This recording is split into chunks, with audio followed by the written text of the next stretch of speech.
In the last episode of Razor TV's special on the Singapore Goth, we looked at the visual aspect of the lifestyle, the dark fashion. In this episode, we found out how the Singapore dark alternative movement breaks stereotypes and provide a safe and happy environment for whoever is in need.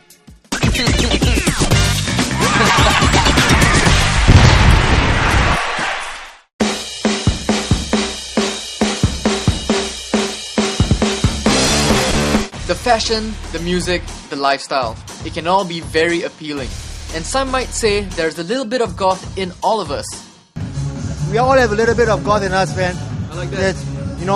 That little bit of edge inside of us. Do you like art? Do you like music? Do you like really thinking deeply about what the world is all about? Yeah, that's the goth ethic. So it might not be such a far-fetched concept to think that some people might just be born goths.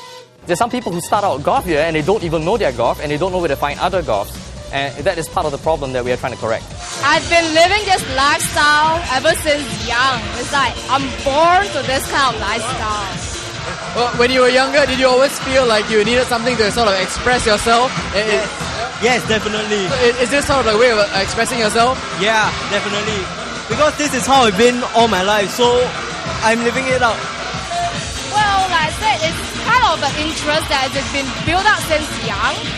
Like, it's just a bit different from the mainstream, but I don't really know that this is actually called a goth until, I get into the Singapore Dark Alternative movement that they actually classify me as a goth. Wow. Okay, so basically you were goth even before you even heard about the... Okay, so how long have you been in like this movement, this culture, this lifestyle? Since when I was 12. Since you were 12 years old? Yes, yeah. How old are you now? Now, your guess. How long have you been in this this movement? Pretty much a couple of years. So I'm guessing 19, 20? Yeah, I'm 19. So for 7 years you've been in this lifestyle. Yeah. What's the most appealing thing about the goth movement? Okay, this goth thing is that you doesn't have to wear black all the time. You just have to be yourself.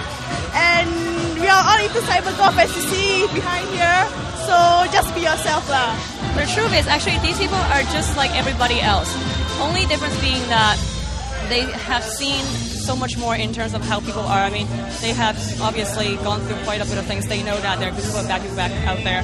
But because they have understood the whole idea of being discriminated against, that actually made themselves appreciate the differences among them even more. And hence the open-mindedness. I discovered, Manson, garbage, manic street preachers at a young age. And after moving over to Australia and studying for a while, I realized that, we do not actually have any social platform to cultivate these beliefs. Maybe you can tell me about your time in Australia and how you came from being a Singaporean and then you went to Australia, and how did it fuel your urge to be a goth? Were you always goth in Singapore, or did you go to Australia and sort of become goth? Actually, the inclinations are already there because, I think I'm not the only one here. There are a lot of people that discover that they think slightly differently from a young age. As in, you tend to want to... If everybody had to choose, your favorite M&Ms, you'll pick a really odd color, You'll be the person that basically wants to be special at some stage.